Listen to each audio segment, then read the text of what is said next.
All right. Welcome back, YouTubers. This is In the Northwest Native News. I'm your host, Jeff Ferguson, and we have a very, very, very special guest with us today. Especially special. We have Erv Schleufer, Coeur d'Alene Elder and photographer extraordinaire. How you doing this morning, Erv? I'm doing pretty good. I'm usually in my recliner right now watching you and I in the news, so trying to get up this early and say something smart is just not the norm. Not the norm. All right. That's okay. You know, it's an honor to have you here. We are happy to have you fill in for Margot.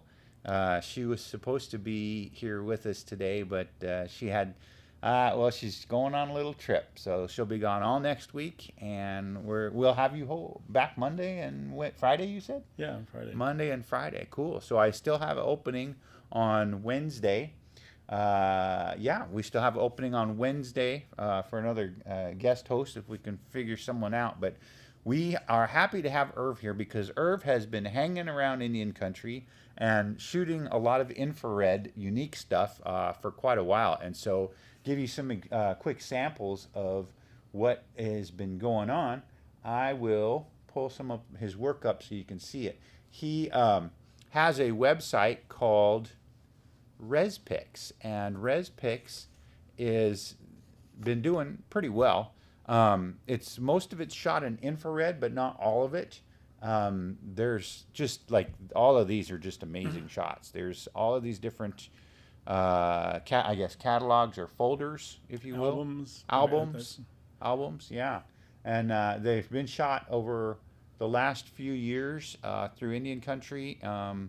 And a few other places around there too. There's a guy there that's got looks like a baton in his hand. No, or is that a rifle? That's a shotgun assault rifle kind of a thing. They were shooting non-lethal rounds at the World Trade demonstrations back in '99. I was involved with the Kaiser labor dispute, and I started working at Kaiser thinking I'm going to work here 30 years and retire, and then I wind up in the middle of 80,000 people in the streets of Seattle with hundreds and hundreds of heavily armed riot police, and so that's just one there, but there are really crowds. And at nighttime, you could look up the streets and see the reflection off of hundreds of helmets, and there were people got arrested and thrown on buses and gassed on the bus, and they filled up the Seattle jail with like over 600 people, and then they were busing them out to other locations. And unfortunately, there was a anarchists that showed up and caused problems like they did at the Black Lives Matter protests, where windows got smashed and dumpsters got set on fire, and it took away from what we were doing. We were really there working on issues like child sweatshop labor and your rights to know what's in genetically modified food that you're bringing home to your families and issues like that. And then there's on the news a burning dumpster and broken windows. So I went through that a long time ago, but there was a lot of good things that really need to be stood up for, and I saw that happen down in Portland too, where anarchists would just show up at a labor rally, and instead of the labor rally happening, there's tear gas being sprayed and people being arrested, and even May Day 2000, it went crazy. They trampled people with horses and beat them with bats, and so it was really a highly stressful environment. It was hard to come home and try to explain to friends and family what it was like and how it made you feel to see that, because when you explained it to them, people were like, here in this country, this is happening here. And it was really hard to see young people go out to the streets and square off with riot police, knowing that they're probably going to get injured, gassed or beaten or something, and it made me feel like our generation had kind of failed, because they're out there, fighting back to try to make change. But now that it's still the same thing is happening with racism, and like what happened with George Floyd. Our society has got a long ways to go. We've got a lot of problems, and it's it just shifts from one thing of your right to know what's in the food you bring to your family to someone of color being able to just walk down the street without being shot. You know, so it's a lot. There's a lot to it, and you've been doing this for a while. So you were a union representative for. I was a volunteer, and somebody coined the phrase road warrior, and we got known all over. And people around here don't know me, but over in other places, I mean, there was places where we went where there was like former senators and congressmen and labor leaders and everything, you know, and they'd introduce them, and they would get the applause, and then they would go. And over here we have the road warriors, and the whole place would get up and give us standing ovations. You know, and we didn't know any of the people. They just read the stories and knew what we were doing, and we were working on projects to bring labor and environment together to try to find some middle ground so that we didn't have like what happened in the Northwest with them clear cutting everything, the logging company shutting down, the paper mill shutting down, people being put out of work. I mean, the Northwest got hit really hard with logging and fishing, and so now we got all these people unemployed. So the union was trying to bring everybody together to the table and stop fighting between environmentalists and loggers, and let's try to find some middle ground to help protect the environment and the jobs at the same time, which is going to be really a challenge. But both sides can't have it their way. Right. And so people all over this country, I mean, even the president of the Longshoremen's Hall in Portland, he told me that until we came along, they never gave it a second thought to what they put on or off those ships. And then they started looking at, there's look what's happening to the logging industry in Washington State just alone. And so it got the attention of a lot of people. And so you were recognized just by the shirt you were wearing or the emblem on your jacket, and people would stop you on the street, shake your hand, and give you a hug and invite you to give a speech somewhere. And it was good to have the community support, but it was also a lot of stress. There was young people living in trees, risking their lives to keep trees from being cut down, and it was in some ways it was like living in an asylum because everything just went crazy. It was hard to find normalcy.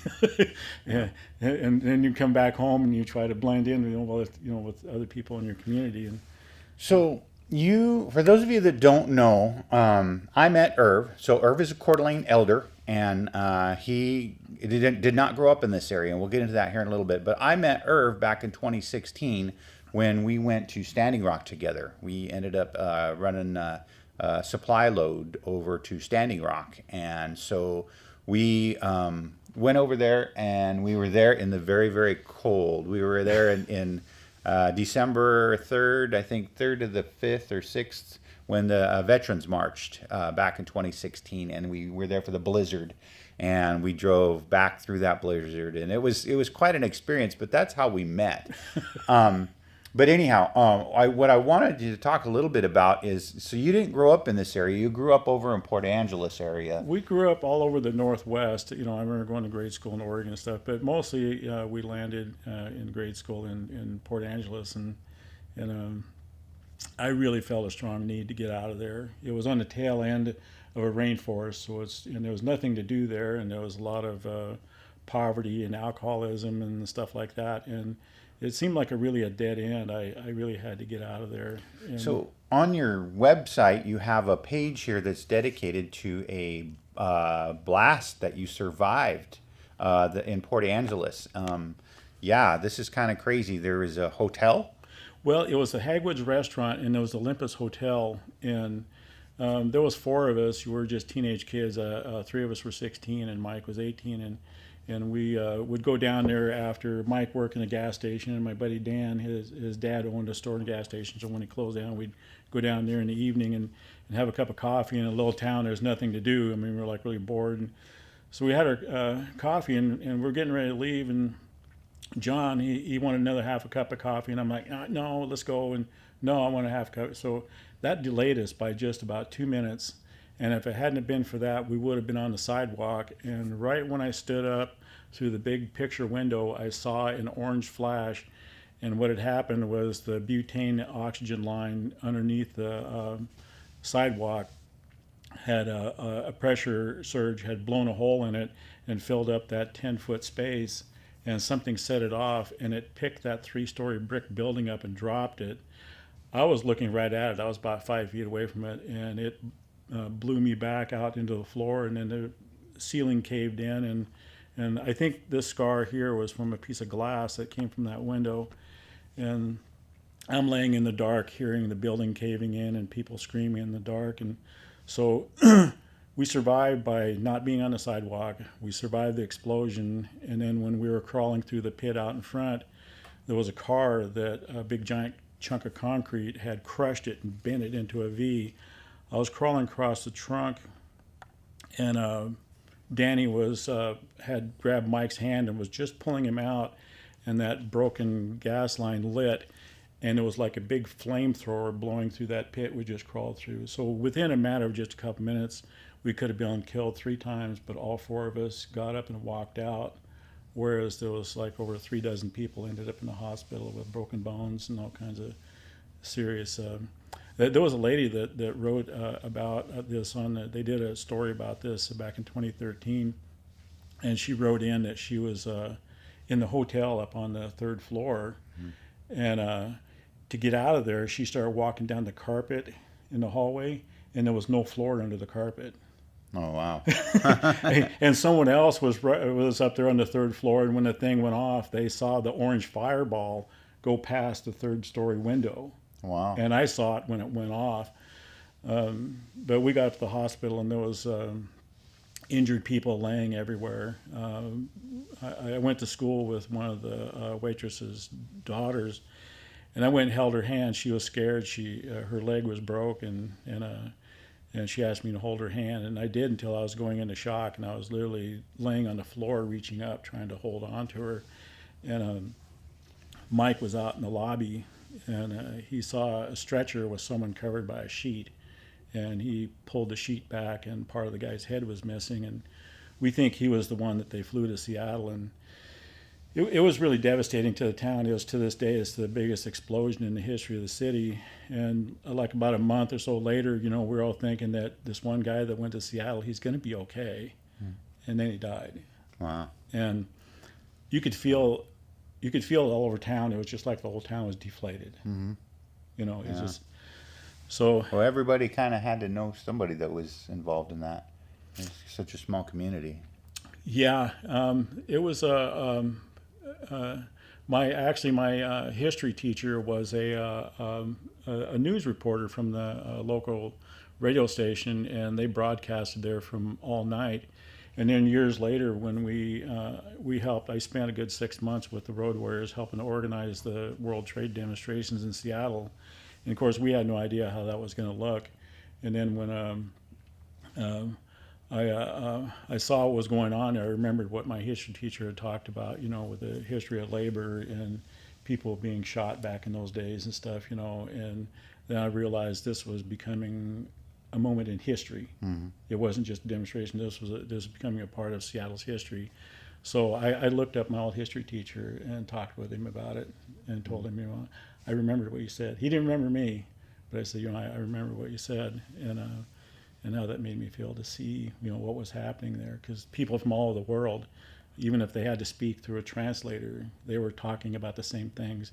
They wanted, better pay, health care, education for their kids, all the same things we want here. They were just using it in a different language, and it was really an eye-opening experience to go over and experience that for that week. Yeah. Well, it sounds like you've done a lot of things. We are going to kind of keep things moving along, but I did want to share once again the name of the website you have. It's called ResPix. I know you've had like 1 million views on it or something like that, combined from all the different albums and everything that you have. And we will leave a link to ResPix in the comment section below, and it's beautiful work. I know you had an exhibit at the MAC, but we have about 15 more minutes left, and so we're going to kind of keep things moving along. We just want to do a quick shout out to Colville tribal member Martina Whelshula, and congratulate her. Dr. Martina Whelshula. She is she got her NARCH research manuscript accepted and is officially in the press for the American Indian and Alaska Native Mental Health Research Journal. The work entitled Understanding American Indian Youth in Residential Recovery and Substance Use Disorder, Risk and Protective Experiences and Perceived Recovery Support. So Dr. Whelshula, tell you a little bit about her. She's having that work published. Very important work. She's been working in Indian country for a while. She's a Colville tribal member.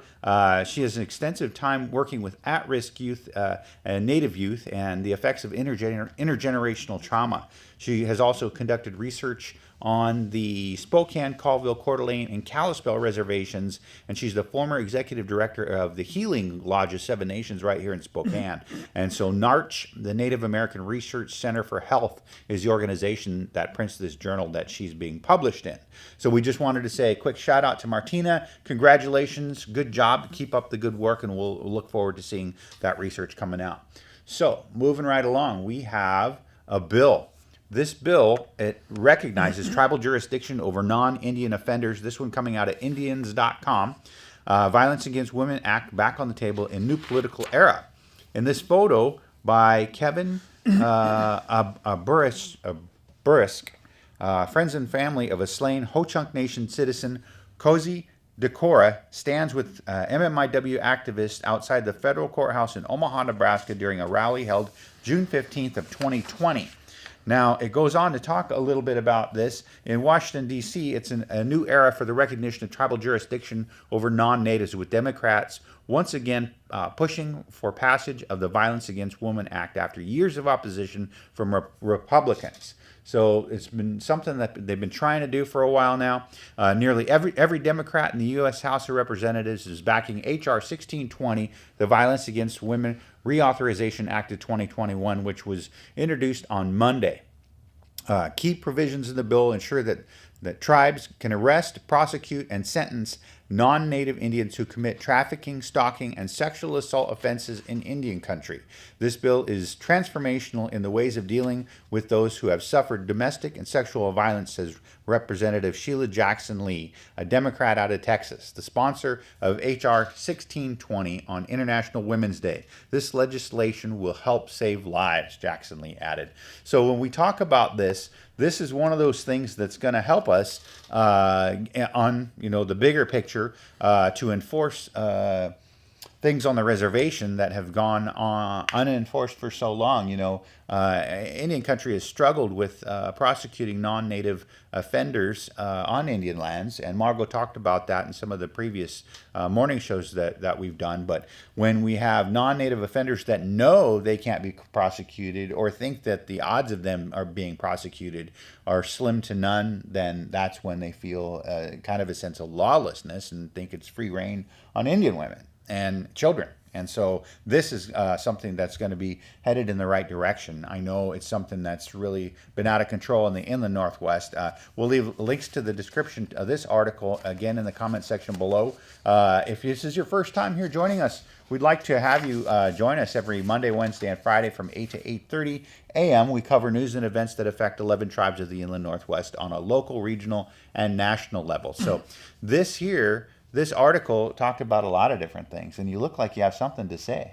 I do. I always do. But it's been a long time. But I looked up registered sex offenders over there in Idaho one time, and I was really surprised to see how many non-tribal sex offenders there were living over on the Coeur d'Alene reservation. And when you talk about this, I would be over there giving them eviction notices. You can go live somewhere else. And I don't know how they deal with that and work around it. But with these kind of things going on, I would be like, resolve this, but in the meantime, get out. Well, you bring up a good point. So Coeur d'Alene Res is a lot like a lot of other reservations in the fact that they're very checkerboarded. So you have one piece of property that's owned by Indians, that's trust land, or I shouldn't say owned, but in trust, and a native family living there. And right next door is non-native land. and then the next neighbor, and so forth and so on. Some of the lots are small, some of them are large. Sometimes they're 160 acres, sometimes they're 5 acres, 10 acres, or a quarter of an acre, or whatever. But it's really checkerboarded, and so these guys, they know how hard it is to police that with the jurisdiction boundaries and having such a small law enforcement agencies to begin with. They just capitalize on that. And so we found historically a lot of offenders seek refuge on reservations. And so that's not uncommon. And for this to hold true for what you're saying with the sex offenders does not surprise me in any way at all. So that being said, there's another article here that directly relates to this, and this is actually, it really kind of grossed me out. I don't really know how else to say this. There's a full list. This one was published in, let's see, where did this one come out of? This one come out of Newsweek. There's a full list of 172 Republicans who opposed the Violence Against Women Act. Now, nearly 3 out of every 4 trafficked women are girls, and girls are trafficked for sexual exploitation. Now, when you take that and you add 172 Republicans who oppose the Violence Against Women Act, I don't even know. It makes it seem like the end to this is so far on a back burner we can't even see it. But we know that there are good people out there that are trying to do different things. And the reason I even brought up this article, aside from the fact that, on a bigger picture, that's kind of crazy. But when you look at the Northwest, Washington State was ranked number 1 for the missing and murdered Indigenous women. And Spokane is one of the highest sex trafficking areas in the country. So we have, it's very problematic and would be considered an epidemic here in this area. And the reason I brought this up is because from that full list of 172 Republicans who voted against the Altered Violence Against Women Act, here's the ones that directly impact inland Northwest natives and native tribes. Cliff Bentz out of Oregon, Russ Fulcher out of Idaho, Jamie Butler out of Washington, Dan Newhouse out of Washington, and Kathy McMorris Rogers. Neither Kathy McMorris Rogers or Dan Newhouse supported the Violence Against Women Act. All Colville voters really need to vote these people out of office, one of the commenters said. Also goes on to state, all Colville tribal voters really need to vote these people out of office. In Spokane, Kalispel, Colville, and Yakama tribal members might want to reconsider if these people are sincerely representing the people of their districts, when we know there's such a problem of violence against women, especially on the reservations, and we have these Republicans, namely Dan Newhouse and Kathy McMorris Rogers, who are openly voting and opposing the Violence Against Women Act. How is that considered representation of Indian people, and especially the missing and murdered Indigenous women in this area? To me, it's gross. I don't really know how else to put it. So she grates my cheese in so many ways. And the latest breaking news this morning, Representative Kathy McMorris Rogers told Four News Now she believes vaccines are crucial in the fight against COVID. So only a year late. So this is this is about a 180. I don't know if you can get much more of a 180 from someone who was opposed to science and was opposed to masking and opposed to all of these things, and just totally fell in with the last administration and their fake news about this pandemic that's killed over 500,000 people. I called her office yesterday and had it out with them over, because now she's talking. Yesterday she was talking about like Inslee needs to get on with the science, get on board with that. Mm-hmm. So I told him, I said, he's been on board with it from day one, and Republicans are the reason why we got the highest infection and death rates in the world. And so, and just to kind of put that in perspective too, we have vaccinations, but the vaccinations aren't proven against all these different variants. And we look at other countries right now, like Italy, who really was at the forefront in the beginning of COVID and was one of the first countries to go into lockdown. They're going into lockdown all over again because of the effect of the variants. And I'm hearing that these vaccines don't always work against the variants. So we have to continue to keep doing the things that we've been doing. It's really important to stick with it, because this ain't over. Well, a year ago, their obituaries went from one page to nearly the whole newspaper. Yeah. And they so now it looks like they're starting to cycle back in. Yeah, I saw an obituary that was just single names lines through an entire page in a newspaper. Yeah, on YouTube they were showing the actual newspaper. They're going page after page after page, and that was every day. Yeah, it's crazy. So anyhow, on a brighter note, we found this story here, and this one comes out of the Seattle Times. Teachers crying tears of gratitude as Washington tribes help speed COVID-19 vaccines to them. Now, this is March 18th. Hannah Farfaro, she's the staff reporter at the Seattle Times that covered this. In the race to get Washington K through 12 educators vaccinated against COVID-19, the Lummi Nation Health Center's Dr. Justin Iwasaki had a glimpse of the future. It was early February, and most public school staff members were not still eligible for vaccinations under state health department rules, but the Lummi Nation near Ferndale in Whatcom County decided it would expand its vaccine eligibility to teachers. After vaccinating tribal elders and other members, Lummi Nation began providing the inoculations to nearly 150 teachers and staff at Lummi Nation School and the tribe's early learning programs. By February 27th, the tribal government expanded eligibility further, opening it to employees on the Ferndale School District, where many Lummi children are enrolled. The tribe offered vaccines to all employees, including those who aren't members of the tribe. Lummi put teachers at the top, which is really important. A really important statement, said Iwasaki, who leads special projects at the Lummi Tribal Health Center and has helped run the health center's vaccine drive. Said Fernsdale. The super at the school district, Linda Quinn, said, "We also find common ground when we talk about taking care of the children." So this is a really neat story. We'll leave the comment or the link to this in the comment section below. But they're not alone. The Suquamish tribe is expected to vaccinate about 500 North Kitsap School District employees, and the Port Gamble Sklallam tribe is providing North Kitsap school employees with doses as well. In addition to the Native Project here in town has been vaccinating people for a while, and not always natives and not always just people that were of a certain age bracket. They were, when they had excess, they were trying to get vaccines in. I checked about a week ago, and they're doing 16 and up. 16 and up. And over on Coeur d'Alene's, they were doing 18 and up, and then down in Yakama, it was 55 and up. Yeah, and so so the Yakama is a larger res, which has a lot larger population. So that would make sense why they were still at 55 and up. But Spokane's, I know we're doing, I think, 18 and up on Thursdays. I think so. I think that's where they're at. So, and if those teachers get in there and they're 18 and up, or they're 55 and older on any of these, I know that they've been able to do that. And it's really exciting to see Indian country at the forefront of getting these inoculations, the vaccinations in. The very first day that they said they were going to approve it but hadn't yet, the Coeur d'Alene tribe called me and asked me as a tribal elder, do I have transportation to get there? Yeah. And the following week they called me and scheduled my appointment.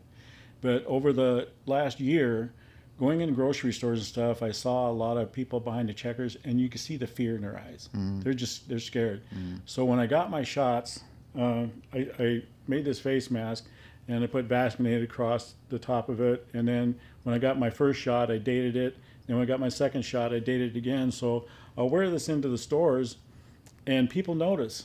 And I could see the difference in the people. So here's someone behind the counter, and they look, and here's one less person they have to be afraid of. Plus, it offers them hope that things are actually changing. Yeah, that's a great idea. I was up at Wilpinit the other day, and the store manager there, she saw that, and she said, "That's really a great idea."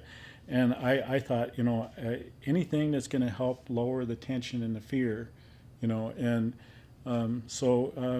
to me, I felt better doing it than not doing it.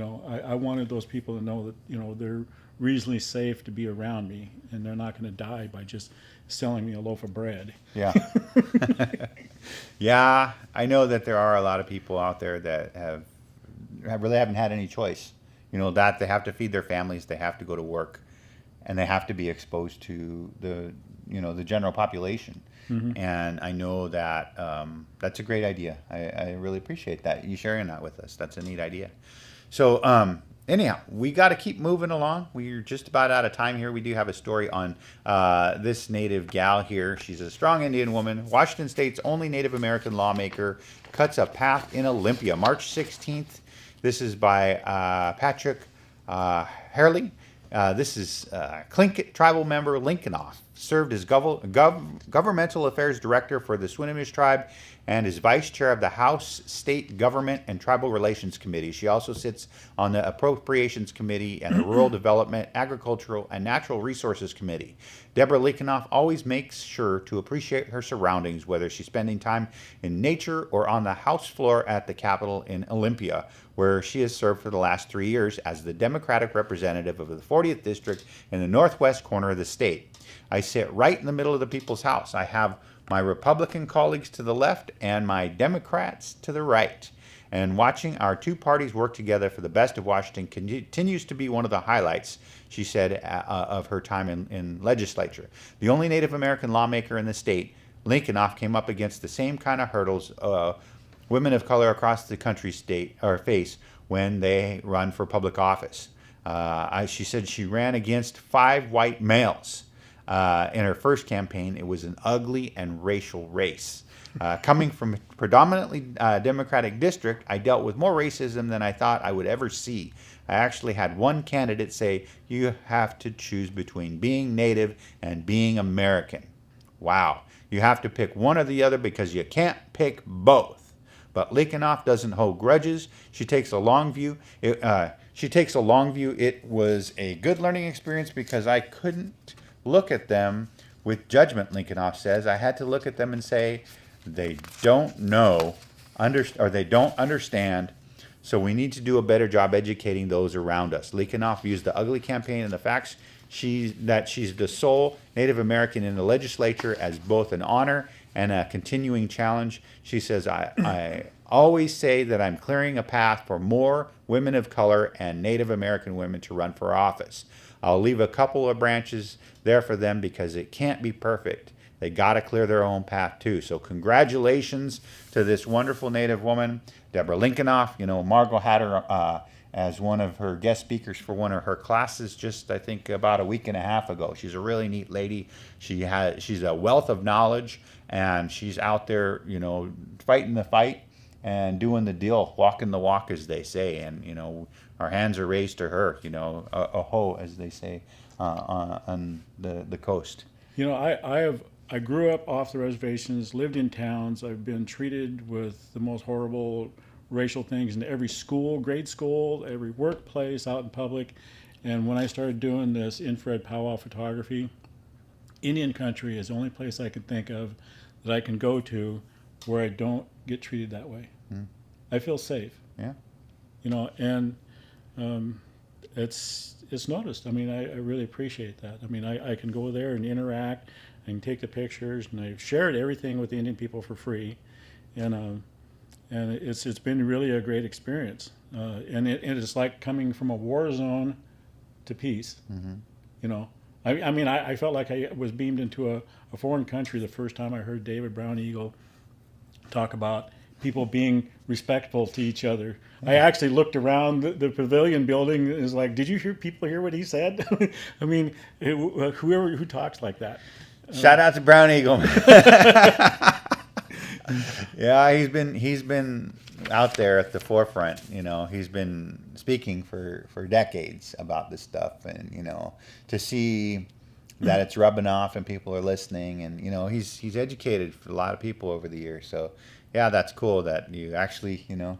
I really wish, it made me think, really wish more people from town would go there and just, you know, listen and see how people react and how they interact with each other. They don't pick on people because they're mentally retarded or they're gay or whatever. They you know, and like when I worked at Kaiser, it was like a whole bunch of Donald Trumps. And having Trump in office made me feel exactly like I felt when I worked at Kaiser. And so, you know, I'm back to having, you know, hard time sleeping and stuff like that and waking up angry. But, you know, I know when I go there, you know, over the last year, everything's been shut down. I know when I go there, I feel safe. Mm-hmm. Yeah. Well, that's good to hear. That's really good to hear. You know, well, I don't want to go into it because the racism in this area has been so bad for so long. You know, it's been bad for a long time, but I think it's changing. You know, we're baby steps, a little bit here, a little bit there. So, anyhow, we have one last thing, and I just kind of wanted to go over. We got our brackets done. Well, I got my brackets done.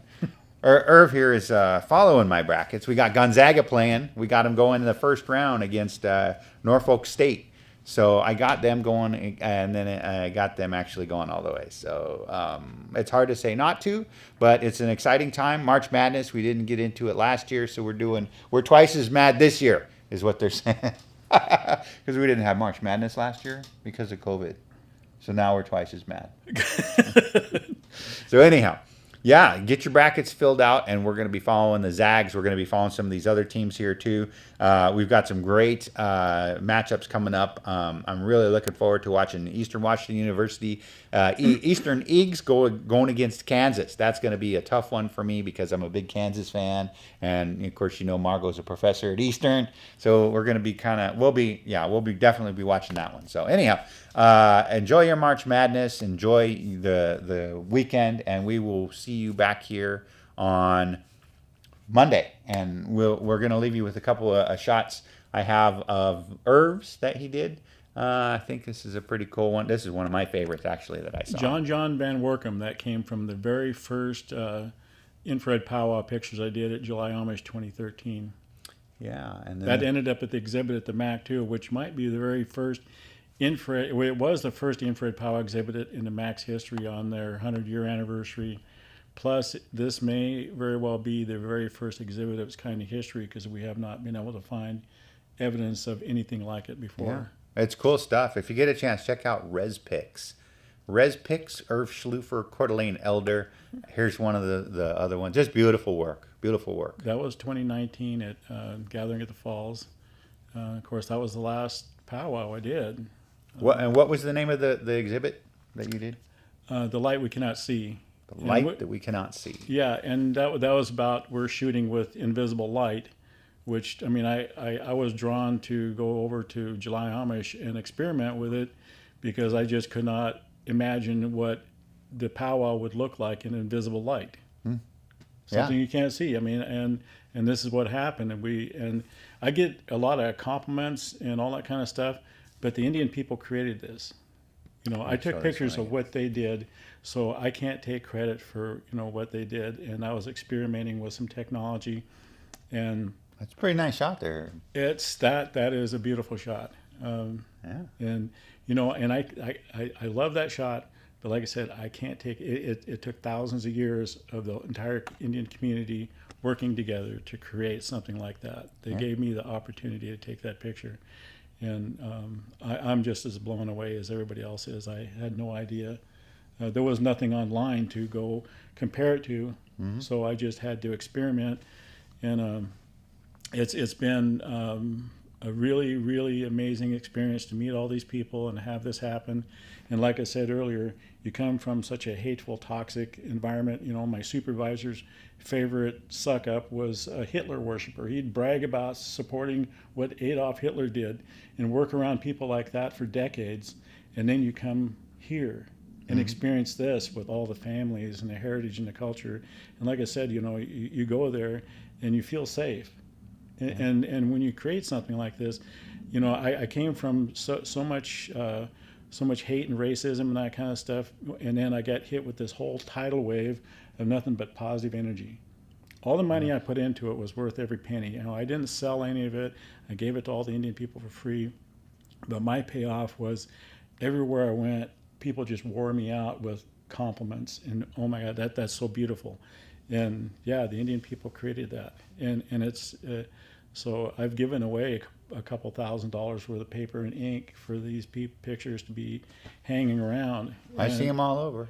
Yeah, and to me, I mean, it's been worth every penny of it because it's I can't tell you how that makes you feel. Well, I got my conversion. I haven't been able to shoot it yet, but I got my infrared camera, and we'll have to go out once we get our powwows going again. I'll help you through it. All right, man. Well, I think we're about 10 minutes over. That's okay. No big deal. It's all online.